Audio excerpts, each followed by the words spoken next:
Le président Trump affirme qu'une attaque contre l'Iran a été stoppée après que le régime islamique a annulé une exécution publique massive de manifestants.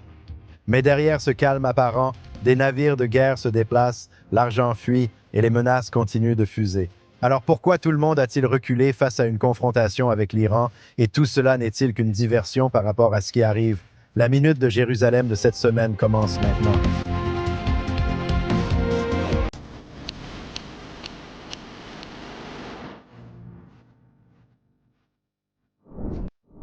Bienvenue dans la Minute de Jérusalem sur Jewish News Syndicate Télévision. Je suis Josh Haston, correspondant à Jérusalem pour Jewish News Syndicate News. Alex Treyman, président directeur général de Jewish News Syndicate, il est en Floride du Sud pour passer le week-end à la conférence du Conseil israélo-américain. On en reparlera plus tard. Ravi de te voir, Alex. C'est un plaisir de te voir, Josh. À la une. Et tu étais là, en Floride, à la conférence il y a quelques jours, où l'envoyé spécial de l'administration américaine, Steve Witkoff, a discuté de l'escalade de la situation avec l'Iran. À ce jour, les États-Unis n'ont lancé aucune frappe contre l'Iran. Cela, bien sûr, fait suite à toutes les manifestations qui ont eu lieu dans ce pays au cours des 2 dernières semaines, avec des rapports faisant état de milliers et de milliers de personnes tuées par le régime. Regardons d'abord la vidéo de Witkoff. Le président Trump a mis en garde les Iraniens et sous sa direction, nous avons communiqué avec les Iraniens hier. Et l'une des choses qui nous préoccupait, c'était les assassinats dont on disait qu'ils étaient imminents. Des pendaisons de masse, et cela a été stoppé. Pensez-vous qu'il y aura une action militaire ? Eh bien, j'espère qu'il y aura une résolution diplomatique. Je le souhaite vraiment. Il y a 4 problèmes. L'enrichissement nucléaire, les missiles. Nous devons réduire leur stock, la quantité réelle de matière qu'ils possèdent, qui est d'environ 2000 kg, enrichie entre 3,67% et 60%. Et les groupes par procuration, bien sûr, et je pense que si l'Iran qui vacille économiquement, c'est une situation assez grave. Il n'y a pas d'eau là-bas. L'électricité est coupée 12 heures par jour sur 16. L'inflation est probablement bien au-dessus de 50%. Ça fait beaucoup de problèmes. Donc je pense que s'ils veulent revenir à la Société des Nations, résoudre ces 4 problèmes diplomatiquement serait idéal, sinon l'alternative serait mauvaise. Alex, tu as entendu Witkoff en personne? Avons-nous manqué quelque chose? Israël aussi? Les États-Unis ont-ils manqué l'occasion de frapper quand le fer était chaud? Non, je ne pense pas que les États-Unis aient vraiment raté l'occasion de frapper en Iran.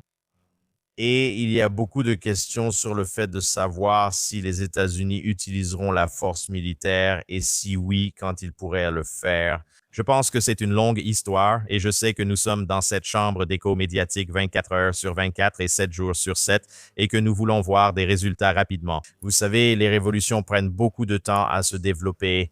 Le président a été très clair en le disant. Si le régime iranien réprime les manifestants dans les rues, comme il l'a fait et continue de le faire, il y aurait un soutien militaire pour ces manifestants. Est-ce que cela signifie que Donald Trump a manqué l'occasion en n'agissant pas quand le fer était encore chaud?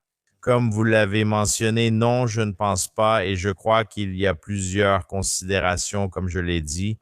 Tout d'abord, si ce régime peut tomber sans intervention militaire, je pense que c'est de loin l'option numéro 1 pour les États-Unis. Ils veulent que ce soit le peuple iranien qui fasse cela. Ils veulent que ce soit reconnu comme une révolution du peuple iranien et non comme un renversement du régime iranien par les États-Unis. Vous savez, il existe une histoire complexe entre l'Iran et les États-Unis. Il existe un récit selon lequel les États-Unis ont renversé le premier ministre Mossadegh en 1953 et beaucoup d'experts iraniens à qui j'ai parlé disent que cela n'avait vraiment rien à voir avec les États-Unis. Ce n'était pas un coup d'État mené par les États-Unis ou par les Britanniques à proprement parler.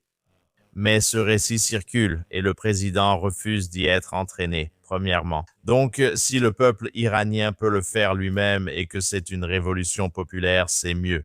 Si les États-Unis doivent intervenir et soutenir, et cela pourrait arriver, et ils ont effectivement besoin de soutien, les manifestants iraniens veulent absolument savoir qu'ils ont le soutien des États-Unis. Le président des États-Unis a été très clair. Même hier soir, il a dit qu'il était temps d'avoir un nouveau régime en Iran. Les manifestants bénéficient du soutien moral des États-Unis. En cas de frappe en Iran, de nombreux aspects du moment et de la méthode doivent être pris en compte. Si les États-Unis doivent attaquer, ils veulent le faire d'une manière qui soit décisive et définitive. Examinez d'abord les récentes actions militaires américaines, comme l'attaque du réacteur nucléaire de Ford, qui fut une opération unique et achevée. 12 bombardiers B-2 ont survolé et bombardé Ford, marquant la fin de l'action militaire. Et cela ne s'est pas produit dans le vide et ce n'a pas été initié uniquement par les États-Unis. Souvenez-vous qu'Israël avait déjà fait le sale boulot en dégageant l'espace aérien et en frappant toutes les cibles. Lorsque le président des États-Unis a compris que l'opération pouvait réussir, il l'a lancée.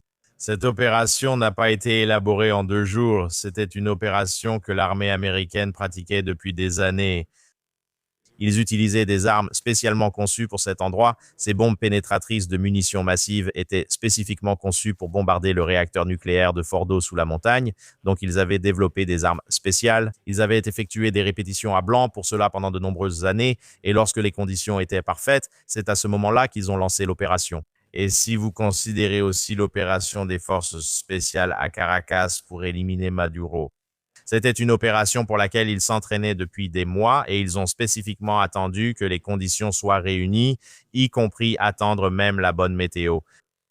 Donc, il y a eu beaucoup de travail dans l'élaboration des plans militaires et aussi dans la décision du moment précis où les conditions étaient réunies pour les lancer. Donc, je pense que c'est la même chose ici, vous voyez. Il se peut qu'ils n'aient pas de plan et qu'ils soient en train de les élaborer. Il se peut aussi qu'ils aient déjà certains plans. Et il pourrait attendre que Khamenei soit à un endroit précis, à un moment précis. Rappelez-vous aussi qu'Israël a éliminé Hassan Nasrallah quand il savait qu'il serait dans un bunker précis et lançait une opération pour l'éliminer. Ils ont détruit tout un pâté de maisons pour l'atteindre là où ils savaient qu'il serait sous ces bâtiments.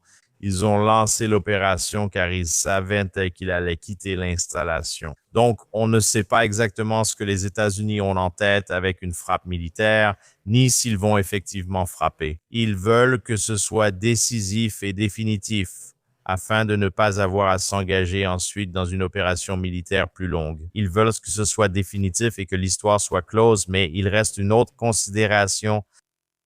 La considération est de savoir qui sera là le lendemain, qui dirigera l'Iran le jour suivant une telle frappe. Des membres de l'administration américaine m'ont laissé entendre qu'ils pourraient l'ignorer. Reza Pahlavi, le prince héritier, le fils du Shah, qui a été exilé pendant la révolution de 1978-1979. Il ne voit pas forcément Pahlavi comme la solution pour diriger l'Iran après. Bien qu'il soit clairement pro-occidental, pro-américain et pro-israélien, il est idéologiquement parfait. Mais la question est, a-t-il le soutien en Iran pour diriger? Et je pense que les estimations des services de renseignement actuellement sont que les gens ne se rallient pas encore derrière lui ou qu'il n'aurait pas la force et la capacité de maintenir ce pays uni si le régime était renversé. Donc, si vous sortez et que vous éliminez Khamenei, par exemple, et que le pays s'effondre, que ce soit entre les mains d'un autre homme fort issu du Basij ou des gardiens de la Révolution ou bien de marxistes, alors qu'avez-vous vraiment accompli, n'est-ce pas? Il faut aussi vérifier que les conditions sont réunies. Il se peut donc très bien que les États-Unis attendent de voir si des membres clés des gardiens de la Révolution sont prêts à se retourner contre le régime.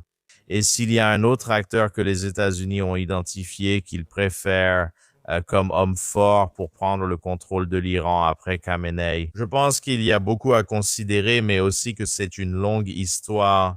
Et ce n'est pas parce qu'une frappe n'a pas eu lieu la semaine dernière qu'elle ne peut pas avoir lieu la semaine prochaine ou celle d'après. L'essentiel, c'est que ce mouvement de protestation continue d'avancer et que la pression continue de monter vers une révolution. On voit de plus en plus de couverture dans les médias américains à mesure que le président fait des déclarations. Par exemple, je regardais Fox hier soir. Ici, en Floride, il y a beaucoup de couverture sur l'Iran, ce qui est bien plus important qu'il y a seulement quelques semaines. Si la pression et le soutien à une intervention militaire aux États-Unis augmentent et que toutes les conditions sont réunies, une action pourrait avoir lieu prochainement. C'est beaucoup à assimiler, Alex. Voyons un autre angle. Le New York Times l'indiquait récemment. Même le premier ministre Benjamin Netanyahu aurait peut-être demandé à l'administration Trump de ne pas frapper l'Iran à ce stade. Et il y avait Amit Segel, un commentateur journaliste bien connu ici en Israël. Il a parlé des spéculations ici, énumérant 3 raisons pour lesquelles cette attaque n'a potentiellement pas eu lieu, a-t-il déclaré. Il manque peut-être des intercepteurs pour contrer une riposte iranienne. Du point de vue israélien, cela explique pourquoi Netanyahou aurait pu retarder l'attaque. La deuxième raison est que la frappe purement symbolique ne justifiait pas ses conséquences. La troisième concerne la tromperie évoquée. Pour tromper les Iraniens et leur faire croire que les États-Unis n'attaqueront pas. Netanyahou a-t-il alors demandé à Trump de ne pas frapper l'Iran à ce moment-là? Eh bien, je veux aborder l'article du New York Times et la question de savoir si Netanyahou s'est opposé à une attaque américaine. Je pense que c'est plus important, mais je crois aussi qu'il est important d'aborder certaines des raisons qui ont pu être mentionnées par Amit Segal, parce que je pense qu'elles donnent beaucoup de contexte. Je ne crois pas qu'Amit Segal pense vraiment cela, mais il y a beaucoup de contexte. S'il doit y avoir une intervention militaire, vous pouvez être presque certain qu'Israël sera une cible principale pour des représailles. Des questions se posent sur la défense antimissile d'Israël. Je crois fermement qu'Israël se prépare à ce scénario, qu'il s'est déjà préparé à un tel scénario. Je pense qu'une partie de ce mouvement de protestation est déclenchée par des actions sur le terrain du Mossad. Donc, je ne pense pas qu'Israël aurait mis en œuvre de tels efforts s'il ne pensait pas avoir les capacités d'abattre des missiles balistiques entrants. Oui, l'Iran va sûrement lancer tous ces missiles balistiques restants et les estimations sont qu'Israël a peut-être détruit la moitié des 3000 missiles balistiques estimés qu'ils avaient auparavant pendant cette guerre de 12 jours. Il leur reste plus de 1000 voire 1500 missiles balistiques qu'Israël doit pouvoir intercepter. L'Iran tentera d'en tirer un maximum le plus vite possible. Spécifiquement, s'ils pensent que c'est leur dernier moment et qu'ils n'en auront plus jamais besoin, alors c'est le moment. S'ils doivent tomber, ils feront en sorte d'entraîner Israël avec eux. Et je sais que ces derniers jours, avant que Donald Trump ne recule du bord du gouffre et avant ce rapport dans le New York Times, qu'Israël préparait le front intérieur, et il y avait beaucoup de gens en Israël qui croyaient que nous allions être en guerre imminente avec l'Iran et que cette guerre pourrait toujours être sur le point d'éclater. Donc, bien sûr, la question de la défense antimissile est un sujet très, très sérieux. Je pense que Netanyahou n'a pas appelé le président des États-Unis pour lui dire de ne pas éliminer la tête du serpent. D'accord, vous savez, quand on parle de ce qu'est une victoire totale et que vous regardez tout cela, peut-être que la tête de la pieuvre terroriste, est un terme plus approprié. Vous observez toutes les tentacules ayant attaqué Israël, le Hamas, le Hezbollah, les Houthis et celles en Syrie. Pour éliminer la pieuvre, il faut couper sa tête, la tête terroriste. Je pense que Netanyahou et Israël estiment que seule la chute de ce régime apportera la victoire totale. Donc je pense que pour Netanyahou, même si Israël va être à l'autre bout d'une riposte ou d'une tentative de riposte, c'est une guerre. Et malheureusement, la fin justifie les moyens ici. Donc, il faut être prêt et disposé à l'accepter.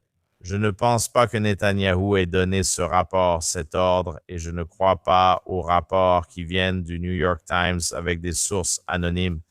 C'est juste ridicule. Parce que si Trump avait lancé une attaque, le New York Times publierait un article disant que Netanyahou a poussé Trump à lancer l'attaque. Non. Donc, c'est toujours à propos d'Israël. Qu'il y ait ou non une attaque, c'est toujours la faute d'Israël. Même si le président des États-Unis attaque l'Iran la semaine prochaine, Israël sera tenu responsable. La semaine dernière, Netanyahou a dit « ne le fais pas » et Trump a obéi. Donc, je pense que chaque histoire qui sort concerne Netanyahou Ils cherchent toujours à diviser le président des États-Unis et le premier ministre d'Israël. C'est toujours une question de juifs.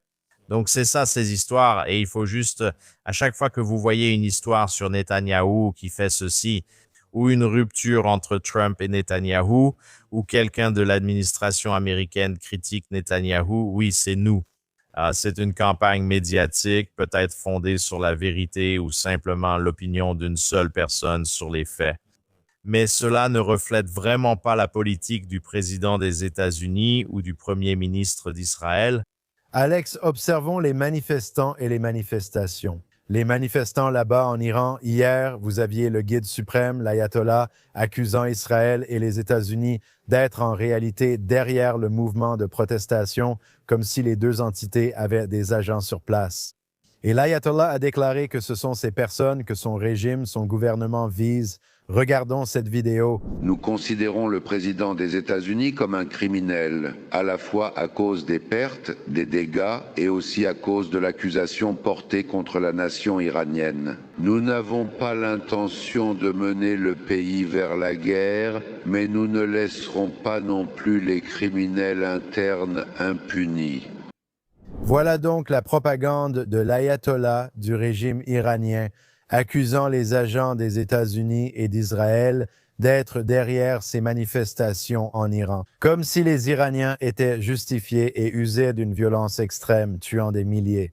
Parce que dans leur esprit et leur propagande déformée, ici, ce sont Israël et les États-Unis qui sont derrière le mouvement de protestation. Eh bien, si ce sont les États-Unis et Israël qui font cela, pourquoi tirer sur votre propre peuple, n'est-ce pas? Alors, le peuple iranien est innocent. Les coupables sont les États-Unis et Israël qui tirent sur leur propre peuple, pas sur eux-mêmes. C'est le premier signe que ce mouvement de protestation vient désormais du peuple lui-même. Ce n'est pas la première tentative du peuple iranien d'intervenir ici. Ils ont essayé une révolution à plusieurs reprises ces dernières années. En fait, vous savez, il y a seulement 2 ans, ils sont descendus dans la rue. Déjà en 2008, ils étaient dans la rue et les États-Unis et Israël ne les ont pas soutenus publiquement. Donc, vous savez, et les gens cherchent ce soutien maintenant. Il n'y a aucun doute, absolument aucun doute que le Mossad a des agents sur le terrain en Iran. Je veux dire, on l'a vu encore et encore, vous voyez. Je pense que le meilleur exemple de cela, c'est quand Israël a extrait les archives du programme nucléaire iranien il y a quelques années. Et il y a eu, c'est certain, des rapports selon lesquels, au tout début de la guerre de 12 jours, des agents sur le terrain ont neutralisé certaines défenses aériennes. Peut-être qu'on en saura plus dans des livres plus tard. L'histoire de la présence d'Israël à l'intérieur de l'Iran. Et il ne fait aucun doute qu'il y a des agents israéliens là-bas. Des agents israéliens aident clairement les dirigeants du mouvement de protestation à déstabiliser l'Iran. Je pense que c'est exact, mais blâmer uniquement Israël et l'Amérique, c'est ce qu'ils répètent toujours. Mort à l'Amérique, mort à Israël. Ils ont fait de ces deux puissances, le grand Satan et le petit Satan, leurs ennemis. Depuis des décennies. Et c'est juste une diversion face au fait qu'il n'y a pas d'eau pour le peuple en Iran. Voilà la réalité. La monnaie en Iran est d'environ 14 millions de rials pour un seul dollar. Et le fait que ce régime dépense l'argent qu'il a, vous savez, quand il vend du pétrole à la Chine, d'accord? Ils utilisent cet argent surtout pour fournir des armes à la Russie.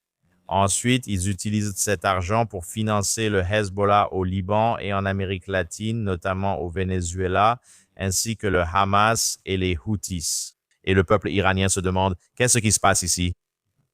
L'Iran utilise leur argent pour développer un programme nucléaire illicite. Ils préfèrent investir dans des armes nucléaires et des missiles balistiques plutôt que d'utiliser la technologie pour fournir de l'eau à leur population. Aucun doute ni raison pour que le peuple iranien ne veuille pas se soulever contre ces religieux fanatiques à la tête de cette pieuvre terroriste. Quand ce sont eux qui souffrent à cause de cela, ce n'est pas comme le Qatar qui a des fonds illimités. Là-bas, tout le monde est riche et ils utilisent l'argent pour faire ce qu'ils veulent et le peuple s'en fiche. Le peuple iranien souffre à cause de la République islamique et aspire simplement à la normalité, à rejoindre les pays normaux du monde. Ils refusent que leur passeport ou leur monnaie perdent toute valeur. Ils en ont assez de la mort et de la destruction causée par les ayatollahs depuis leur arrivée au pouvoir en 1979 et ils veulent revenir en arrière. Et là, c'est un peuple qui a une culture très forte, c'est un peuple intelligent et il a vraiment été réprimé par ce régime. Donc, je pense que c'est un mouvement populaire. Mais évidemment, les ayatollahs ne veulent pas que le peuple le sache. Ils ne veulent pas que vous le sachiez. C'est le plus important. Ils ne veulent pas que vous le sachiez en Amérique.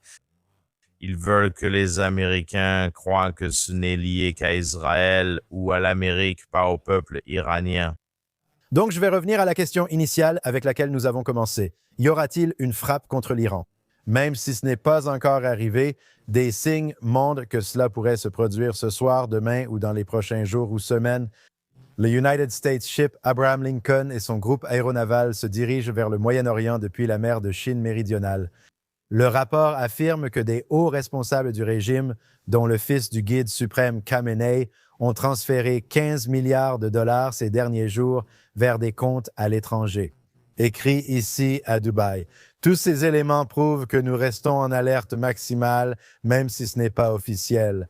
Le commandement du front intérieur en Israël n'a changé aucune directive. Mais, cela dit, les gens continuent de regarder prudemment le ciel le soir en pensant qu'à tout moment, la situation pourrait changer d'un coup et que le président pourrait décider de frapper l'Iran. Je pense que c'est exact. En Israël, il n'est pas nécessaire de beaucoup préparer. Le public est généralement prêt. Les pièces sécurisées peuvent être ouvertes à tout moment. Les Israéliens disposent de 10 minutes pour atteindre les pièces sécurisées. Les États-Unis déploient des moyens pour les soutenir. Ils doivent être prêts s'il y a une frappe, même si elle est censée être décisive et définitive. Il peut y avoir toutes sortes de résultats, des conséquences prévues, des conséquences imprévues, et il faut être prêt à intervenir avec tout ce que l'on a. Les États-Unis déplacent des moyens et pourraient attendre qu'ils soient tous en place avant de frapper. Il y a aussi des questions sur la volonté des Qataris de laisser les États-Unis utiliser leurs bases aériennes pour des frappes contre l'Iran. Rappelez-vous, après l'opération Minuit Marteau, les représailles visaient le Qatar. C'est une base aérienne américaine, donc les Qataris ne devraient pas avoir de droit de veto sur ce que les États-Unis y font. S'ils ont une sorte de droit de veto sur les actions des États-Unis, si cela vient de cette base aérienne qui est située au Qatar, alors les États-Unis devraient sérieusement envisager de déplacer cette base aérienne du Qatar. Parce que tout l'intérêt d'avoir une base aérienne américaine là-bas, c'est que les États-Unis puissent l'utiliser pour tout ce dont ils ont besoin quand ils en ont besoin.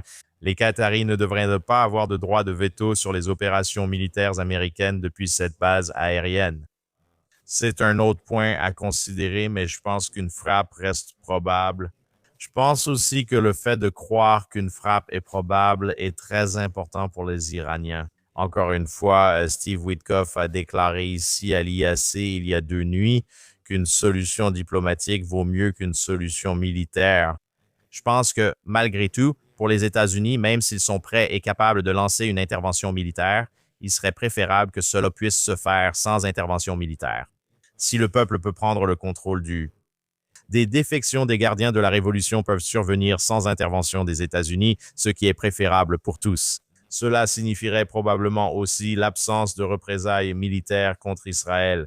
Il y a donc plusieurs considérations. Nous devons juste attendre et voir. Je pense qu'il y a une probabilité, une possibilité d'une frappe contre l'Iran et cette probabilité et cette pression est très importante pour donner de l'élan aux manifestants iraniens. Alex, si possible, j'aimerais aller à Gaza et rester avec Steve Witkoff qui a récemment publié un long tweet au nom du président Trump. Nous annonçons le lancement de la 2e phase du plan en 20 points du président pour mettre fin au conflit de Gaza, passant du cessez-le-feu à la démilitarisation. Annonce ici de la création d'une administration palestinienne technocratique de transition pour la reconstruction. Le Comité national pour l'administration de Gaza, le Comité national pour l'administration de Gaza, donc annonce de la phase 2, et en même temps, le président Trump annonce ce Conseil de la paix. Donc, en détaillant tous les différents candidats, les représentants ici, toutes les différentes branches, tous les différents comités, Donc, il semble que même si Israël a encore un otage israélien que l'on pense avoir été assassiné par le Hamas, Ron Gavili est toujours là, à Gaza. Les États-Unis entrent officiellement en seconde phase. Oui, je veux parler de la deuxième phase dans un instant, mais je vais intervenir ici juste pour parler de l'IAC, car deux des partis que vous avez mentionnés étaient à l'IAC, Steve Witkoff et la famille de Ron Gabili. Ils étaient à l'IAC. Vous vous souvenez que la famille était aussi à Mar-a-Lago quand le président et le premier ministre y étaient. Et vous pouvez savoir que pour Israël, il est essentiel de récupérer ce dernier corps. Et c'est tout simplement incroyable de voir à quel point Israël est prêt à aller aussi loin pour le récupérer. Même le corps de quelqu'un dont nous savons qu'il est décédé. À la fin du conflit, personne ne se reposera tant que le corps de Ron Gapili ne sera pas rentré. Et nous en avons parlé à l'IAC. Ramenez Ronnie à la maison, ramenez Ronnie à la maison, ramenez Ronnie à la maison. Celle-ci était menée par les parents d'Omar Nutra. Il y avait plusieurs familles ici de personnes prises en otage. J'ai participé à une table ronde aux Nations Unies à laquelle participait Gilad Erdan, l'ancien ambassadeur auprès de l'Organisation des Nations Unies, mais aussi Ayelet Samurano, la mère de Yonatan Samurano, dont le fils San Yonatan a été assassiné le 7 octobre. Il a fui le festival Nova en voiture jusqu'au Kibbutz Be'eri alors qu'un terroriste était abattu. Ensuite, un employé de l'UNRWA a emporté le corps assassiné de Yonatan Samurano à bord d'un véhicule de l'Organisation des Nations Unies de l'UNRWA en route pour Gaza. Les parents de Ron Gvili sont-ils là? C'est crucial de le ramener. Steve Witkoff était présent lors de la séance plénière d'ouverture. Et il y a quelques points à propos de Witkoff. Je veux dire tout d'abord, les parents des otages sont très, très reconnaissants. Vous savez, Daron Peretz, dont le fils Daniel a été tué le 7 octobre et dont le corps a été ramené à Gaza, était là. Et il a parlé de l'importance d'avoir un juif comme Steve Witkoff au sein de l'administration. Et Witkoff, vous savez, qui avait perdu un fils. Sensible à la douleur des parents, les États-Unis et le président ont priorisé le retour des otages et fait de nombreux efforts pour les ramener. Je me souviens, moi, j'étais à la Maison-Blanche en février dernier. Au bureau ovale, j'ai demandé au président des États-Unis si l'autorité palestinienne devait être qualifiée d'organisation terroriste. Le président a répondu à la question en évoquant uniquement les otages. Donc, pour lui, c'était extrêmement important. Évidemment, pour Witkoff aussi, c'était extrêmement important et les résultats du retour des otages l'ont vraiment prouvé. En même temps, vous aviez Witkoff sur scène, plaisantant un peu sur le fait que le président ne cesse de lui dire à quel point il a de la chance d'être, je cite, au service du président et que Witkoff ne savait même pas où se trouvait la mer Noire avant d'être nommé à ce poste. Et donc, vous avez un gars qui, lorsqu'il est sur scène, vous savez, ne semble pas vraiment confiant ou impressionnant, ou n'a pas l'étendue de connaissances que l'on attendrait de quelqu'un. Qui gère le dossier de Gaza, qui gère le dossier de l'Iran, qui essaye de négocier un accord entre la Russie et l'Ukraine. Et c'est comme le gars principal, vous savez, qui agit en gros comme le secrétaire d'État adjoint des États-Unis sans aucune expérience diplomatique préalable. C'est donc ce type ici qui fait ces annonces existentielles pour Israël concernant une possible intervention militaire ou une solution diplomatique en Iran. Ou passer à la phase 2 dans la bande de Gaza. Et cette phase 2, je pense qu'elle laisse beaucoup de points d'interrogation pour Israël. Tout d'abord, il y a le sentiment que c'est en quelque sorte dénué de sens. Personne ne croit vraiment que le Hamas va se désarmer à ce stade. Personne ne pense que ce Conseil de la paix ou le gouvernement technocratique en place désarmera le Hamas. Et si le Hamas n'est pas désarmé, vous ne verrez pas Israël se retirer d'autres territoires qu'il contrôle. Ils détiennent 53% de Gaza et ne se retireront pas tant que le Hamas restera présent. Le président cherche des victoires, alors il lance ce Conseil de la paix qui comporte de nombreux signaux d'alerte pour Israël. Israël ne veut pas que la Turquie fasse partie de ce Conseil de la paix et pourtant le ministre des Affaires étrangères de la Turquie, le ministre Fidan, a été intégré au Conseil de la paix. Et selon toutes les évaluations des personnes à qui je parle, il s'agit de l'héritier présomptif de Recep Erdogan, le président de la Turquie, et tout le monde à qui je parle le dit. Il est tout aussi extrême, voire plus extrême qu'Erdogan, donc quelqu'un de plus extrême qu'Erdogan. Qui est-ce? Le potentiel prochain dirigeant de la Turquie siège maintenant au Conseil de la paix, décidant, ayant un vote sur ce que sera l'avenir de la bande de Gaza. C'est très décevant pour Israël. Et en fait, vous avez vu le Premier ministre sortir, et c'est très rare dans cette dernière période que le Premier ministre soit sorti. Israël a publié une déclaration disant que cela va à l'encontre de la politique de l'État d'Israël, la composition de ce Conseil de la paix. Donc, vous savez, voir cette rupture, ce changement de politique, je pense que c'est un signal d'alarme majeur ici. Jusqu'ici, les déclarations du président et du premier ministre montraient l'absence de divergence entre les deux administrations. Je ne dis pas qu'il n'y avait pas de désaccord, il y en a toujours eu, mais ils étaient toujours gérés à huis clos. Maintenant, vous voyez tout à coup, pour la première fois, une véritable rupture, un véritable signe de désaccord entre le président et le premier ministre qui éclate au grand jour. Et je pense que cela remonte aussi aux personnes qui font ces annonces ici, à savoir Jared Kushner et Steve Witkoff, et le sentiment que Kushner et Witkoff ne sont pas, et nous en avons parlé la semaine dernière, ne sont pas dans le camp pro-Netanyahou. Et c'est exactement pour cette raison que le Premier ministre s'est rendu à Mar-a-Lago pour rencontrer directement le président des États-Unis et pour essayer de se mettre sur la même longueur d'onde que le président. Vous voyez maintenant que le président confie toujours ce dossier à Witkoff et Kushner pour faire avancer le processus. Quel sera le mandat concret? Un exemple? Nous avons vu toute la charte de ce conseil exécutif ou du conseil de la paix. Il y a beaucoup de niveaux différents à cela. Vous avez le conseil de la paix, le conseil exécutif et le gouvernement technocratique. Nous ignorons précisément les actions de chacun. Gouvernement technocratique. On s'attend à ce qu'ils essaient de rétablir l'eau courante et les égouts et de remettre en marche les services de base. Mais par qui tout cela est-il géré? C'est dirigé par un ex-ministre de l'autorité palestinienne. Donc, Israël ne voulait pas voir l'autorité palestinienne reprendre le contrôle de Gaza le lendemain. Il ne voulait pas non plus voir le Qatar ou la Turquie au Conseil de la paix. Mais c'est exactement ce qui se passe. Et en même temps, comme je l'ai mentionné au début, cela pourrait très bien être que des nominations symboliques. De nombreuses conditions régissent l'entrée et la sortie du Conseil de la paix. Qui a le droit de voter au Conseil de la paix, sur quoi ils peuvent voter, ce qu'ils vont faire. Il se peut que ce ne soit rien de plus qu'un gigantesque spectacle qui ne changera presque rien sur le terrain. Pour moi, l'essentiel serait que les habitants de Gaza désirant partir puissent vraiment le faire. Pour moi, c'est le plus important. Si le Conseil de la paix échoue, les habitants de Gaza resteront à stagner dans leurs eaux usées, je pense. Ce qui a été créé par le Hamas le 7 octobre et par l'opération militaire israélienne qui a suivi depuis longtemps. Alex, tu as évoqué la famille Gavili et tous là-bas criant que l'Iran doit être libéré par le Hamas. Un rapport récent indique que le djihad islamique, cette organisation terroriste, détient le corps de Ron Gavili, de mémoire bénie.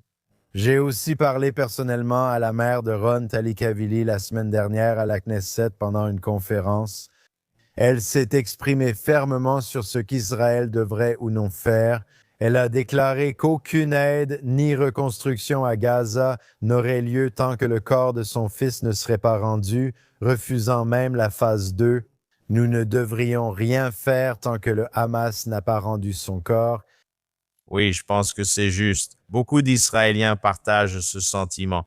Le Hamas doit rendre tous les corps, vivants ou morts. Ils ont refusé de restituer le corps de Ron Gavili alors qu'apparemment on sait où se trouve son corps, Israël démontrant qu'ils ont des renseignements précis sur l'emplacement de son corps.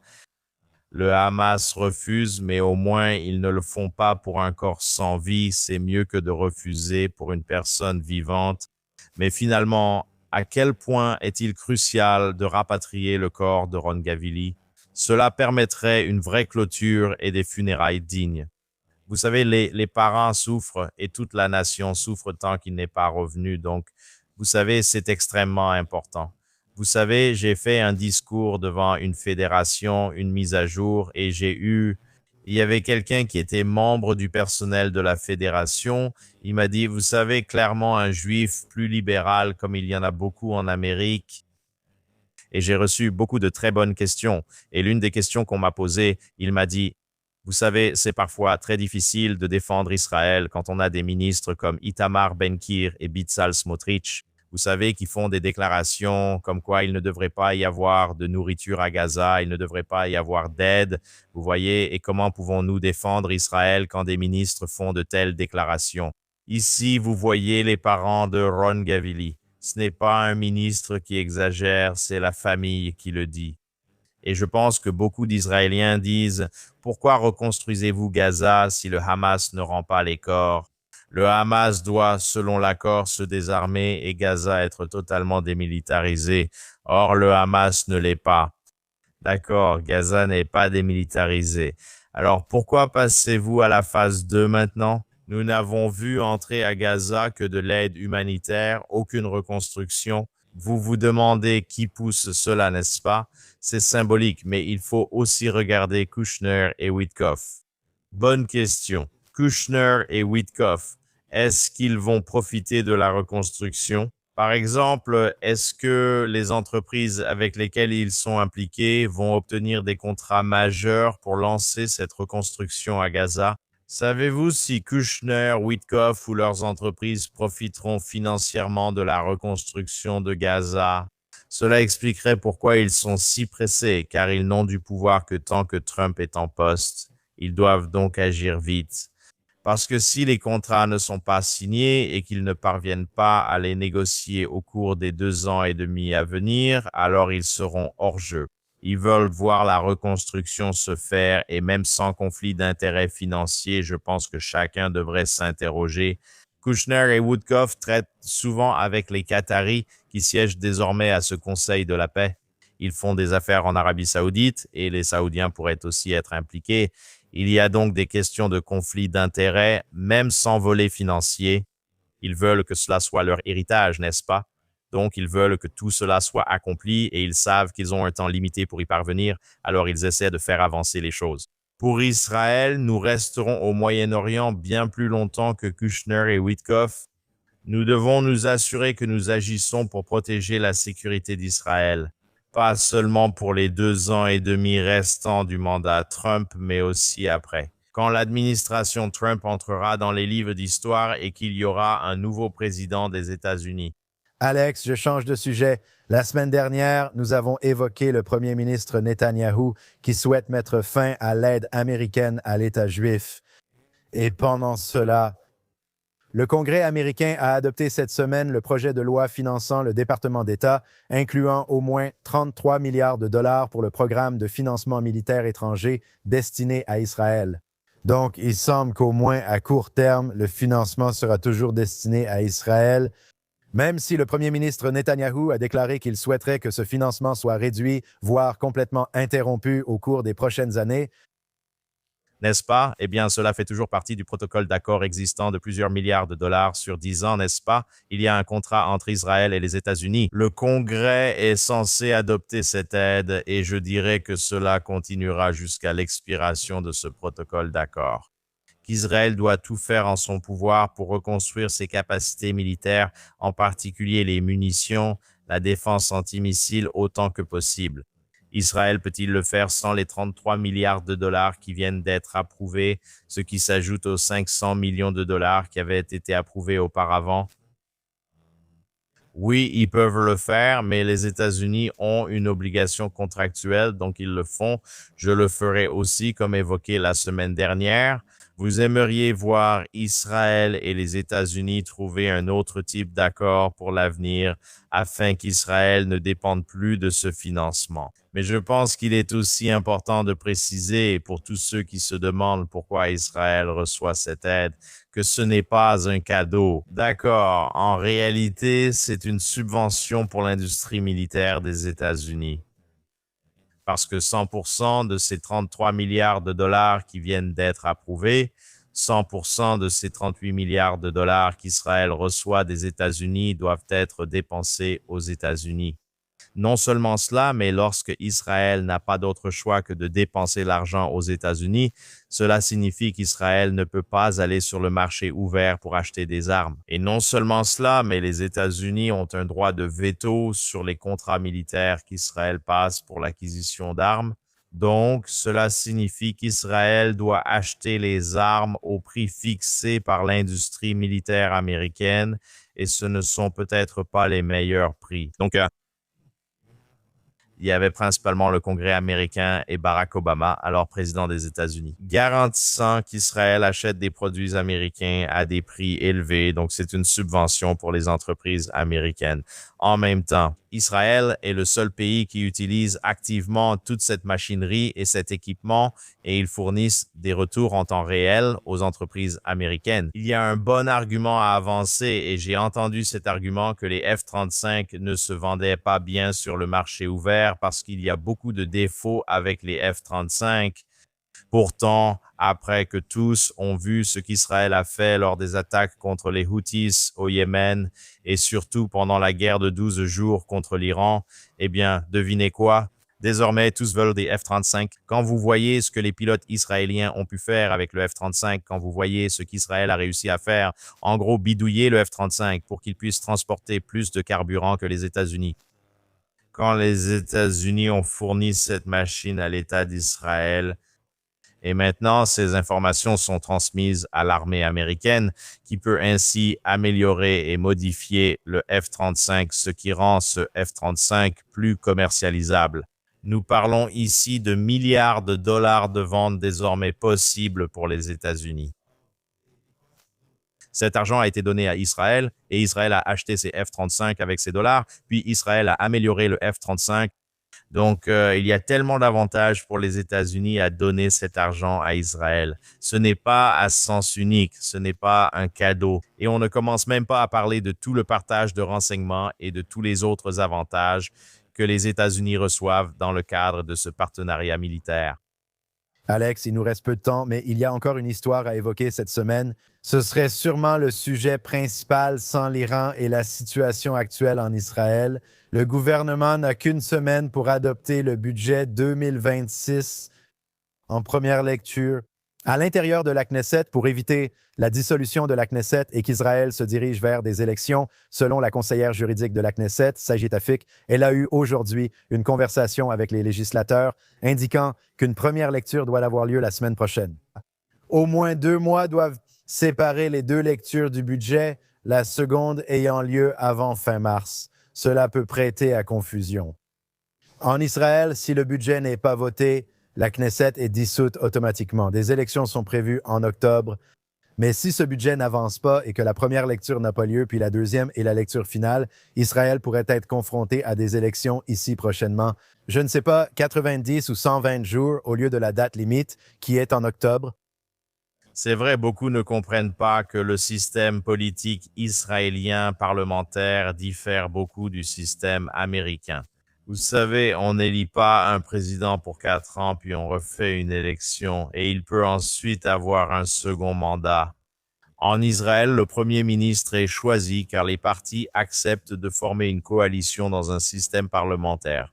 Le gouvernement fait face à des motions de censure chaque mois et un gouvernement peut être dissous à tout moment si des membres de la coalition décident de quitter cette coalition, la laissant sans majorité, ou si le premier ministre retire son parti du gouvernement et annonce de nouvelles élections. L'un des principaux déclencheurs pour dissoudre le gouvernement est l'adoption du budget de l'État, cette fois pour 2026. Le budget 2026 doit être adopté avant fin mars 2026. Donc en ce moment, Israël est un peu, et cela arrive tout le temps. Le pays fonctionne comme avec une extension du budget 2025. Ils ont jusqu'à la fin du premier trimestre pour adopter le budget. Mais le conseiller juridique de la Knesset regarde le calendrier et le planning procédural et dit « Si vous voulez faire adopter ce budget en deuxième et troisième lecture, eh bien, il vous faut un intervalle de 2 mois entre la première lecture et les deuxième et troisième lectures. » Donc, en faisant le calcul, la coalition doit adopter le budget en 1 semaine, ce qui crée une possible crise. Le budget est bien passé par le cabinet, d'accord? Le cabinet a déjà approuvé ce budget, donc c'est un bon signe que Netanyahou a le capital politique nécessaire pour faire adopter ce budget. Mais les partis religieux ont déclaré qu'ils ne voteraient pas en faveur du budget si une sorte de loi sur la conscription n'est pas adoptée maintenant. Je ne pense pas qu'ils arrêteraient le processus maintenant avant cette première lecture parce qu'ils peuvent voter pour le budget. Ils peuvent approuver le budget lors de la première lecture et le faire avancer jusqu'à la date limite où il doit être adopté lors des deuxième et troisième lectures qui peuvent se tenir presque simultanément. Aucun écart n'est requis entre la deuxième et la troisième lecture. Il est donc probable que les partis religieux voteront le budget maintenant. Mais il se pourrait qu'une autre crise soit repoussée d'environ 1 mois ou 6 semaines à partir de maintenant. Netanyahou pourrait aussi regarder autour de lui. Je suis certain qu'il a des sondages en cours. Il pourrait penser la situation m'avantage, surtout s'il est bien placé dans les sondages. Et s'il ne voit pas l'opposition unie autour d'un autre candidat, s'il ne voit pas que d'autres partis se sont ralliés, il pourrait se dire « Hey, tu sais quoi? C'est en fait un bon moment pour moi d'aller aux élections. » Et ensuite, Netanyahou lui-même dira simplement, en gros, qu'il faut blâmer les partis religieux pour avoir voté contre le gouvernement ou contre le budget. Il peut simplement, vous savez, dire qu'il ne va pas faire passer la loi et tout ça, vous voyez. Il peut provoquer une situation où des membres de son gouvernement ne le soutiendront pas. Cela déclencherait automatiquement des élections anticipées et ces élections, comme vous l'avez dit, auraient lieu dans environ 90 jours. Donc, si Netanyahou veut qu'il y ait des élections anticipées, c'est un déclencheur parfait pour cela. La probabilité, cependant, est qu'il va d'une manière ou d'une autre faire passer ce budget lors de la première lecture. Vous pourriez assister à une nouvelle crise budgétaire dans un mois. À suivre. Alex, si je comprends bien, tu rentres en Israël cette semaine et tu seras enfin de retour en studio. Ça faisait longtemps. Ça fait longtemps. Je crois qu'on a fait 4 épisodes d'affilée sur la route. Ça fait environ 3 semaines et demie de voyage. J'ai vraiment hâte de retourner à Jérusalem, d'être avec ma famille, mais ça a été un voyage très bon et productif pour Jewish News Syndicate. Je dirais qu'ici, à l'IAC, beaucoup de gens sont venus me voir. Je dirais au moins une douzaine de personnes que je n'avais jamais rencontrées. Vous savez, qui m'ont reconnu. Des gens me disaient, je regarde toujours ton podcast, je lis Jewish News Syndicate tout le temps, vous êtes incroyable. Certains demandaient, tu es Josh? Et je répondais, non, je ne suis pas Josh. Je suis Alex. Et il disait, ah, tu fais le podcast avec Josh? Une autre personne m'a dit, wow, tu sembles plus mince en vrai que je ne le pensais. je ne sais pas. Demande à Yuri et à l'équipe caméra de modifier le cadrage. Mais il y a vraiment beaucoup de bonnes ondes autour de Jewish News Syndicate ici à l'IAC. Tu remarques une différence. J'ai assisté à cette conférence 7 fois et avant, les gens ne venaient pas aussi souvent me dire « Oh mon Dieu, je lis Jewish News Syndicate, vous êtes les meilleurs. » Je regarde votre podcast, il est très instructif. On m'a dit que quelqu'un l'a mis en pause pour prendre des notes. Beaucoup de gens nous disent « Vous êtes les seuls avec qui je suis toujours d'accord. » On fait donc visiblement les choses correctement. Et que la légende de Jewish News Syndicate grandit, étant malheureusement probablement les seuls à dire la vérité dans les médias juifs et israéliens. C'est un bon encouragement et parfois il est agréable de sortir sur la route. Nous avons recruté des partenaires et des donateurs pour Jewish News Syndicate ici. N'oubliez pas que c'est un média soutenu par ses lecteurs, une fondation et par ses spectateurs. Nous sommes une organisation à but non lucratif 501c3 et dépendons des dons de nos lecteurs et spectateurs pour poursuivre la création de programmes comme celui-ci. En 2026, nous continuerons simplement.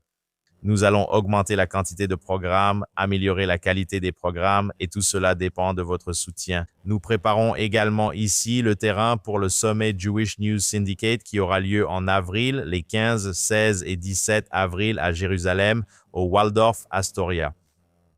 C'était un événement historique avec le Premier ministre, le ministre des Affaires étrangères, d'autres ministres, 120 intervenants et plus de 700 participants l'an dernier. Et nous avons hâte non seulement de reproduire ces succès, mais aussi de passer réellement à la vitesse supérieure. Donc, vous savez, les gens devraient aller sur jnsummit.org s'ils sont intéressés pour s'inscrire au sommet, s'ils veulent en savoir plus. Je pense que ce sera un événement important et à ne pas manquer. Nous avons donc fait beaucoup de progrès ici sur le terrain. Nous avons beaucoup progressé depuis l'an dernier et le 7 octobre, ce sera vraiment bien d'être de retour. Hâte de te voir au studio la semaine prochaine. Bon voyage, Alex. À la semaine prochaine, si Dieu le veut. Merci à ceux derrière les caméras, notamment Yuri Sretsky. C'est tout pour aujourd'hui. Ro Oglanter dirige la station. Ryan Lischitz gère la régie avec nos producteurs Zach Sickerman et Esther Eden sur Jewish News Syndicate Télévision. Comme l'a dit Alex, rendez-vous sur jns.org pour les dernières nouvelles d'Israël, du Moyen-Orient et du monde juif. À la semaine prochaine dans Jérusalem en direct.